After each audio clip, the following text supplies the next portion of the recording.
My comment sir. Come in.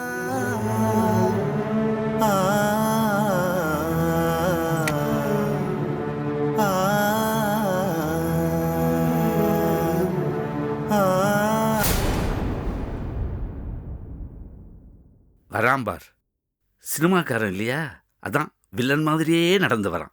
அவன் villain நீ decide பண்ணிட்டு, அதனால தான் அவனுக்கு வில்லன் மாதிரியே இருக்கான். எனக்கு என்னமோ சாதாரணமாக நடந்து ஒரு மாதிரி தான் இருக்கு. வாப்பா. வணக்கம் சார். வணக்கம்.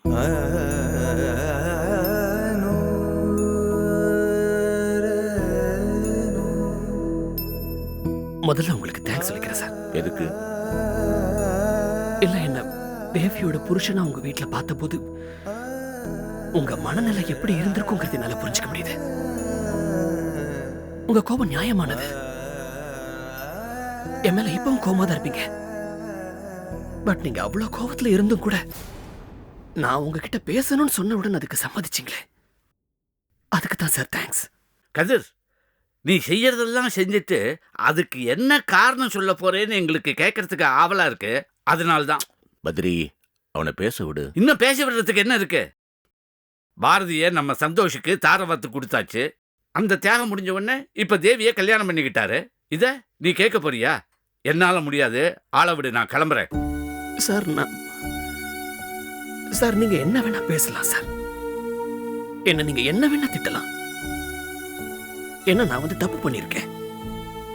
ஆனா இந்த தப்பெல்லாம் எப்படி நடந்துச்சுன்னு சொல்றதுக்கு எனக்கு ஒரு வாய்ப்பு கொடுங்க.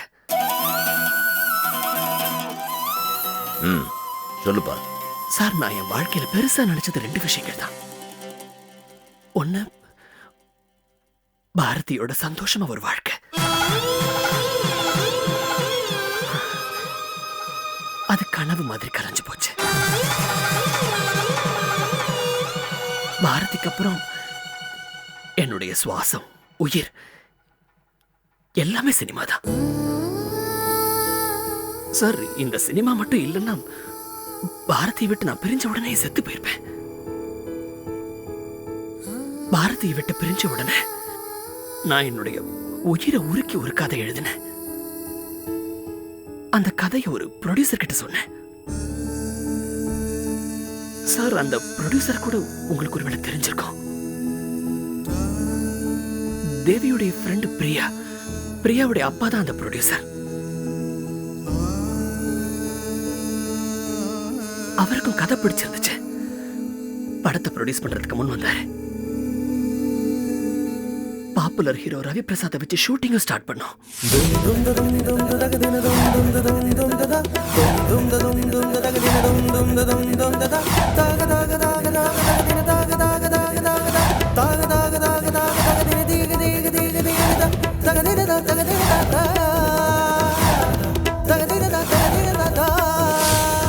இந்த படத்தை முடிக்கலன்னா நான் செத்த பணத்துக்கு சமம் சார். எப்படியாவது இந்த படத்தை முடிச்சிடணும். என்ன நம்பி இந்த படத்தை ப்ரொடியூஸ் பண்ணி அன்னைக்கு உயிருக்கு போராடிட்டு இருந்த அந்த ப்ரொடியூசர், அவருடைய உயிரையும் அவரோட பணத்தையும் காப்பாத்தி ஆகணும்னு நினைச்சேன். பட் இது ரெண்டையுமே காப்பாத்தி ஆகணும்னா அதுக்கு முதலீடா என்கிட்ட கொஞ்சம் பணம் வேணும். எப்படியாவது எந்த வழியிலாவது அந்த பணத்தை சம்பாதிச்சாகணுங்கிற வெறி எனக்குள்ள வந்துச்சு சார். பட் எப்படி சம்பாதிக்கிறது சார்? அவ்வளவு காசனா சார்? என்னால போய் யாரும் ஏமாத்தி திருடலாம் முடியாது சார். நான் படிச்சவன், நல்ல குடும்பத்திலிருந்து வந்தவன் சார். சரி, கௌரவம் பார்க்காம போய் பிச்சை எடுக்கலாம்னா 4 ஜென்மத்துக்கு பிச்சை எடுத்தா கூட 2 கோடி ரூபாயை எப்படி என்னால சேர்க்கவே முடியாது. என்ன செய்யறதுன்னு தெரியாம முழிச்சுக்கிட்டு இருந்த போதுதான் தேவி ஒரு ப்ரப்போசலோட என்கிட்ட வந்தாங்க. ஆனா ஒன்னு சொல்றேன் சார், எனக்கு தேவி உங்க பொண்ணுங்கிறதோ சந்தோஷோட தங்கங்கிறதோ தெரியாது. தெரிஞ்சிருந்தா சத்தியமா சொல்றேன் சார், இதுக்கு நான் ஒத்துட்டு இருந்திருக்க மாட்டேன்.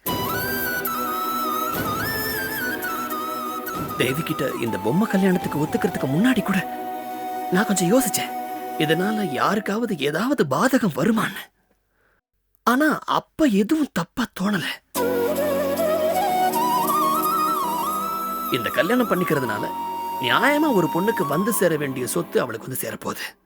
2வது, எனக்கும் கொஞ்சம் பணம் கிடைக்கும். அந்த பணத்தை வச்சு என்ன நம்பி படம் ஆரம்பிச்ச ப்ரொடியூசரை எப்படியாவது காப்பாத்திடலாம். யாருக்கும் எந்த பிரச்சனையும் இதனால இல்லையே அப்படின்னு நினைச்சுதான் நான் வந்து அதுக்கு ஒத்துக்கிட்டேன். ஆனா சார், இது இப்படி வாழ்க்கையே புரட்டி போடும் அப்படின்னு நான் எதிர்பார்க்கவே இல்லை சார். இந்த செகண்ட் வரைக்கும் நான் நரகத்துல இருக்கிற மாதிரி ஃபீல் பண்ணிட்டு இருக்கேன். எந்த பாரதி நல்லா இருக்கணுங்கிறதுக்காக நான் என் காதலை தியாகம் பண்ணணும். அந்த பாரதியுடைய வாழ்க்கைக்கு நான் ஒரு பெரிய இடைஞ்சலா இருக்கேன் அப்படிங்கறத நினைக்கும் போது சார், எனக்கு வந்து என் மேலே அருவருப்பா இருக்கு சார். உங்க வீட்டுல நான் நின்னுட்டு இருந்த ஒவ்வொரு நிமிஷமும் எனக்கு மட்டும் இல்ல, பாரதிக்கும் அது சித்திரவதை தான். எனக்கு அது நல்லா தெரியுது.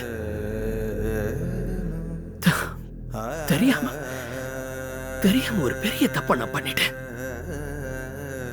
பட் அதை எப்படி சரி செய்யணும் தெரியாம முழிச்சிட்டு இருந்தேன். போதும் சார், போதும் சார். எனக்கு வந்து பணம் வேண்டாம், படம் வேண்டாம், வாழ்க்கை வேண்டாம், எதுவுமே வேண்டாம் சார். நான் போயிடுறேன். எப்படி உங்க வீட்டுக்குள்ள திடீர்னு ஒரு நாள் வந்தேனோ அதே மாதிரி எங்கேயாவது கண்காணாம போயிடலாம் தான் நினைச்சேன். பட் நான் அப்படி போயிட்டா சில விடை தெரியாத கேள்விகள் உங்க வீட்டை சுத்திக்கிட்டே இருக்கும். அதுக்கு நான் யாருக்காவது விளக்கம் சொல்லி ஆகணும் இல்லையா? நிச்சயமா நான் பாரதியை கூட்டி இதுக்கு எக்ஸ்பிளனேஷன் கொடுக்க முடியாது. ஏன்னா இந்த எக்ஸ்பிளனேஷன் நான் அவளுக்கு சொன்னேன்னா எதுக்காக நான் அவளை வெறுக்கிற மாதிரி நடிச்சேங்கிறதுல அவளுக்கு தெரிய வேண்டி வரும். அதனால அது சரியா வராது. அதுக்காக தான் உங்களை கூப்பிட்டு எல்லா விஷயத்தையும் சொல்றேன்.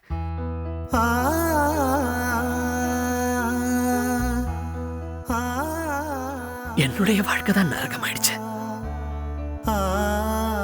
அட்லீஸ்ட் பாரதியுடைய வாழ்க்கையாவது சந்தோஷமா இருக்கட்டுமே.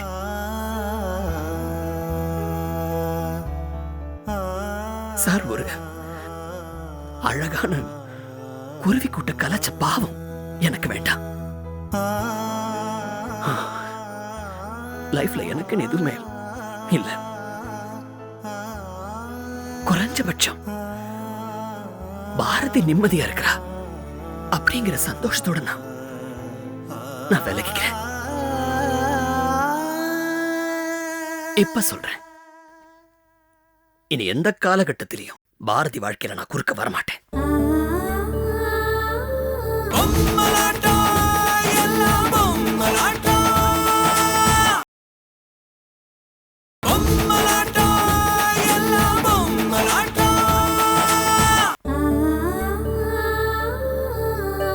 போயிடுறேன் சார்.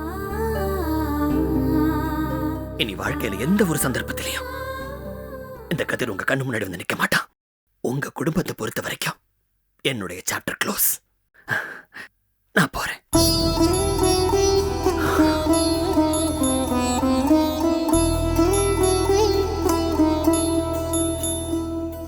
கதிர்,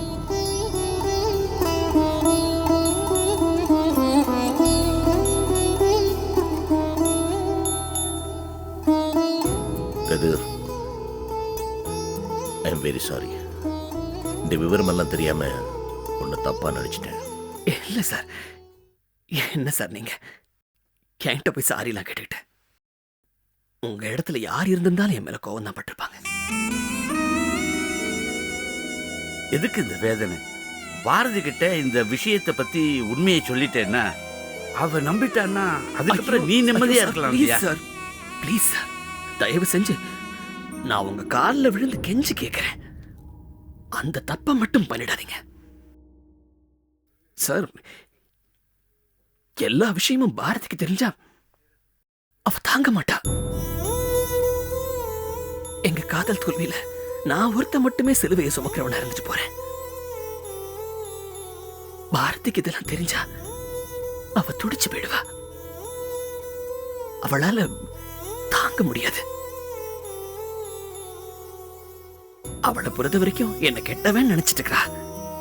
நான் கெட்டவனாவே இருந்துட்டு போயிடுறேனே, அதுல எனக்கு எந்த வருத்தமும் இல்லை.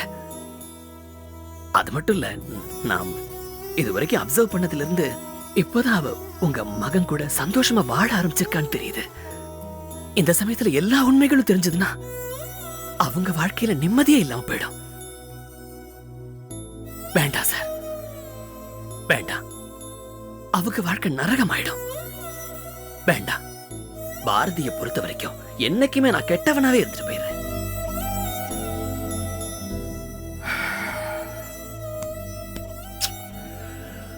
Badri, in a way he is right.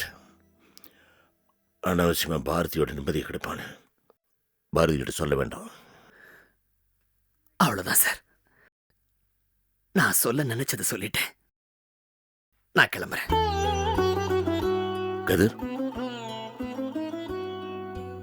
நீ சொன்ன மாதிரி தேவியோட நடந்த கல்யாணம் பேப்பர் கல்யாணமே இருக்கட்டும். ஆனா அதுக்காக அவசரப்பட்டு அவ வாழ்க்கையை விட்டு வெளியேறட. நான் எதுக்கு சொல்றேன்னா, இல்ல இல்ல சார், அது வந்து நான் என்ன சொல்ல வரேன்னா, நான் சொல்றேன் அவசரப்படாத. பெரிய மேட்ரு இது. சட்டுன்னு டிசைட் பண்ணக்கூடாது. ஆறாமற உட்காந்து யோசிச்சு யாருக்கும் பாதகம் இல்லாம ஒரு முடிவெடு. சரியா?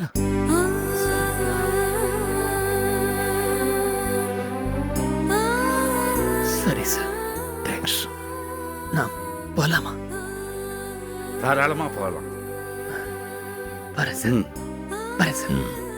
கதிர் சார், தேங்க்யூ. Welcome sir. ம்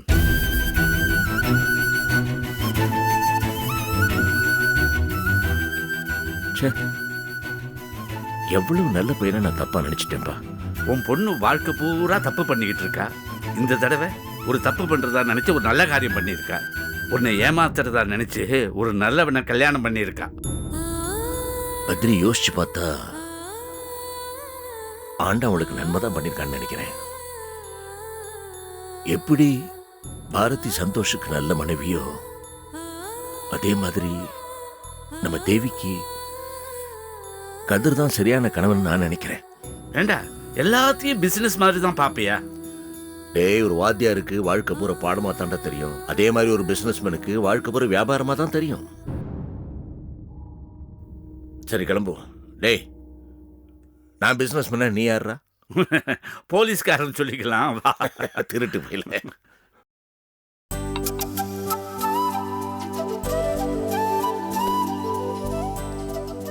அனி, அம்மாங்க அத்தை ரெடி ஆயிட்டு இருப்பாங்க. ஏன் சார் என்கிட்டலாம் நியூஸ் சொல்ல மாட்டீங்களா? என்ன நியூஸ் அண்ணி? நீ பிசினஸ் மேனேஜ்மெண்ட்ல ஃபர்ஸ்ட் கிளாஸ்ல பாஸ் பண்ணிட்ட. என்ன நீங்க இந்த சின்ன விஷயத்தை அம்மா அப்பா தான் அமக்கலப்படுத்துறாங்கன்னா நீங்களுமா? அனி, இந்த காலத்துல படிக்கிறது பாஸ் பண்றதுலாம் ரொம்ப சாதாரண விஷயம். அப்பா தான் கோயிலுக்கு போய் ஒரு அர்ச்சனை பண்ணிட்டு வரலான்னு சொன்னாரு. அதான் கிளம்புனேன். ஆனா நீங்க என்ன கிண்டல் பண்றீங்க பாத்தீங்களா? இந்த வீட்ல இவ்ளோ பெரிய படிப்பை யாருமே படிக்கல. அப்ப இப்படிதானே கொண்டாடுவாங்க? நீ பாஸ் பண்ணதை கொண்டாட நானும் கேசரி பண்ணி வச்சிருக்கேன். சாப்பிட்டு போ. ஏற்கனவே கோயிலுக்கு கிளம்ப சொல்லி அப்பா அங்க டார்ச்சர் ஆரம்பிச்சிட்டாரு. கோயிலுக்கு போய் திரும்பி வர வரைக்கும் அவரோட அட்ராசிட்டி தாங்க முடியாது. இப்ப நான் கேசரி சாப்பிட்டுட்டு இருந்தா அப்புறம் உங்களுக்கும் சேர்த்து திட்டுவல. நீ இப்ப ஒரே ஒரு டீஸ்பூன் கொடுங்க, நான் கோயிலுக்கு போயிட்டு வந்து மிச்சத்தை சாப்பிட்டுறேன். சரி.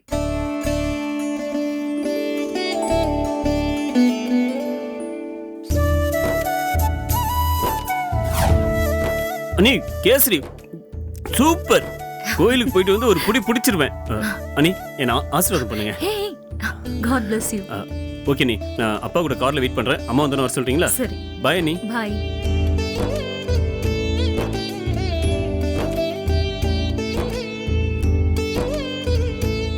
எவ்வளோ நேரம்டா பேசிட்டு இருந்தப்பா. அம்மா எங்க? வராங்க. சரி, போ, வண்டியில் ஏறு.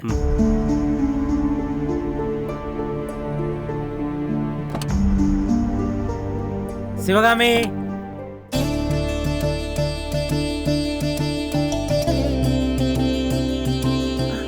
பாரதி, என்ன இது? நீ ஏன் சமையல் ஆரம்பிச்சிட்ட? நீங்க கோயிலுக்கு போறீங்கல்ல, அதான். போனா என்ன, வந்து நான் சமைக்க மாட்டேனா? நீ ஆபீஸ் போற பொண்ணு, எதுக்கு இப்படி சமைச்சு கஷ்டப்படுற? ஆபீஸ் போற பொண்ணுனா சமைக்க கூடாதுன்னு இருக்கா? நீங்க நிம்மதியா அவசரம் இல்லாம சாமி கும்பிட்டுட்டு வாங்க. நான் சமைச்சு வச்சுட்டு ஆபீஸ் கிளம்புறேன். என்ன பொண்ணு பாரதி நீ. சரி, நான் சொன்னால் நீ கேட்க போறது இல்ல. நான் கோயிலுக்கு போயிட்டு வந்துட்டுமா? சரி.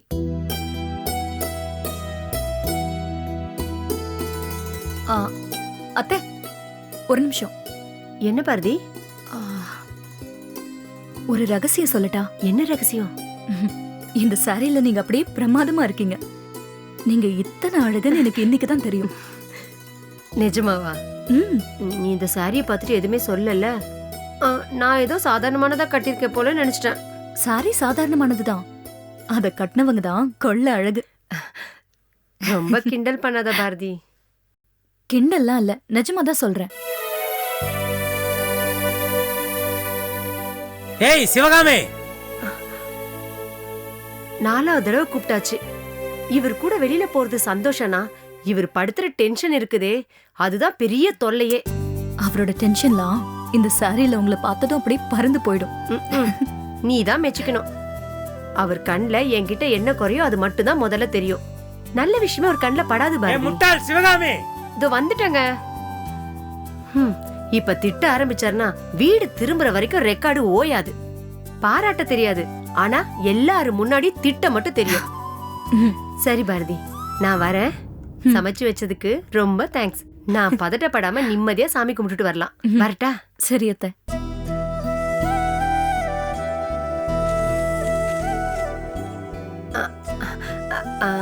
தேவி, கோயிலுக்கு போயிட்டு வரேன். கோவிலுக்கு அப்புறம் என்ன இன்னைக்கு புது புடவைலாம் கல்யாண நாளா? ஆஹா, கோயிலுக்கு போறேன்ல அதான். தேவி, சாரி நல்லா இருக்கா? காமெடியா தான் இருக்கு. புடவை கலர் செலக்ட் பண்ண தெரியாது, கட்டவும் தெரியாது. நீ எல்லாம் சரி சரி, சீக்கிரம் கோவிலுக்கு போயிட்டு வா. எனக்கு மத்தியானம் லஞ்சு நீ தான் வந்து கொடுக்கணும், புரிஞ்சுதா? சீக்கிரம் வா.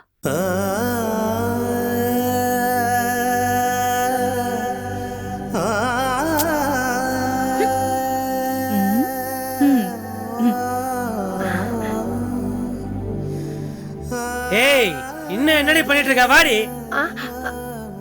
இது வந்துட்டேங்க.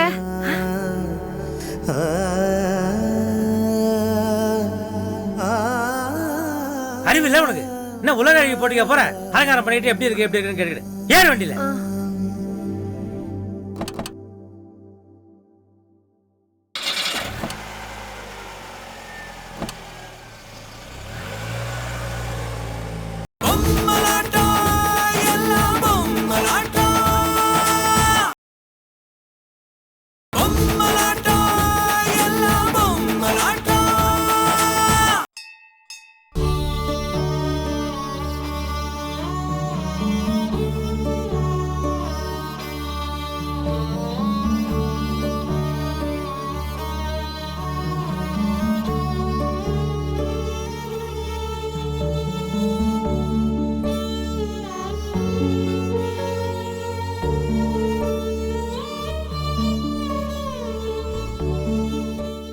முடியல சந்தோஷ், நீங்க வீட்டுக்கு வந்ததை அவர் பார்த்துட்டாரு. பார்த்துட்டாரா? ஏய், you told he won't be there. அவர் இல்லைன்னு சொன்னால தான் வீட்டுக்கு வந்தேன். அவர் போயிட்டாருன்னு உறுதி செஞ்சதுக்கு அப்புறம் தான் உங்களுக்கு நான் ஃபோன் பண்ணேன். எப்படி பார்த்தாருன்னு எனக்கு தெரியல, விடாம என்ன வாட்ச் பண்ணிருக்காருன்னு எனக்கு தெரியுது. கள்ளக்காதலனை வீட்டுக்கு கூட்டிட்டு வந்து கூத்தடிக்கிறியான்னு ஒரு ஆட்டம் ஆடி தீத்துட்டாரு. ஓ காட், நீ அதை கொஞ்சம் கேர்ஃபுல்லாக இருந்துடக்கூடாதா? சரி, இதுக்கு மேலே நம்ம லேட் பண்ண வேண்டாம். அவர் பூஸ்ட் பண்ணாத டைமாக சொல்லு, நான் கண்டிப்பாக அவர்கிட்ட வந்து பேசுகிறேன். என்னை அடிச்சப்ப அவர் குடிக்காம தான் இருந்தாரு. அவர் மனசுல கோவம் நிரந்தரமா வந்துருச்சு. இதுக்கு மேல அவர்கிட்ட பேச எந்த பிரயோஜனமும் இல்லை. இல்லை, அப்படி நம்ம ஒரு டெசிஷனுக்குலாம் வர முடியாது. Okay, don't lose your hope. ஒரு தடவை தானே பேசியிருக்கோம், 2 வாட்டி பேசினா தான் அவருக்கும் புரியும். புரிஞ்சு பாரு, கண்டிப்பாக இதுக்கு ஒரு சொல்யூஷன் கிடைக்கும். இல்லைங்க, அவர் என்ன கேவலப்படுத்தி பேசினாலும் பரவாயில்ல, உங்க மேல அவ்வளவு கோவமா இருக்காரு. உங்களை அசிங்கமா பேசுறாரு. என்னால தாங்க முடியல சந்தோஷ். நான் முடிவெடுத்துட்டேன், எனக்கு அவர் வேண்டாம்.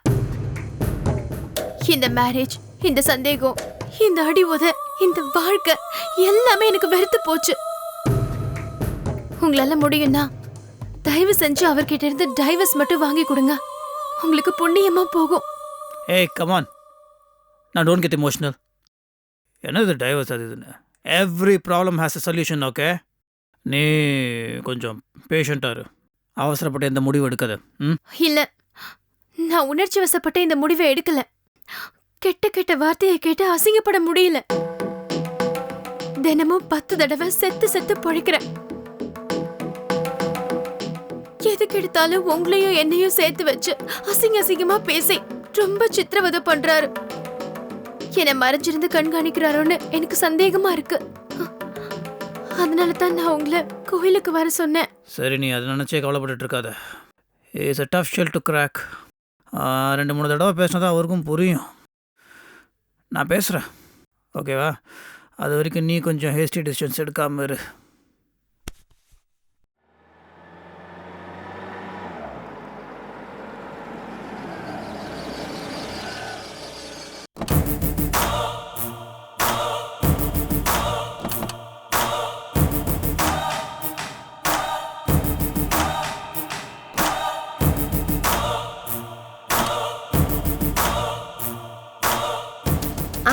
ராஜேஷ், சொல்லுங்கம்மா. நீ போய் அர்ச்சனை கூட வாங்கிட்டு வந்துரு. நானும் அப்பாவும் நவகிரகத்தை சுத்திட்டு வந்துரும். சரியா? சரிம்மா, நான் வாங்கிட்டு நேரம் சன்னதிக்கு வந்துடுறேன்.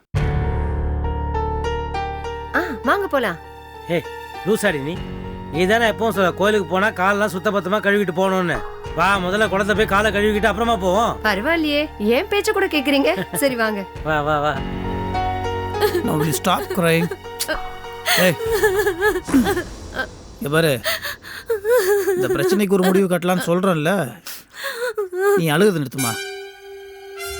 பார்த்து வா. இங்கே ஏதாவது உழுந்து வாரி வச்சேன்னா ஹாஸ்பிட்டலுக்கு நான் தான் செலவு பண்ணணும்.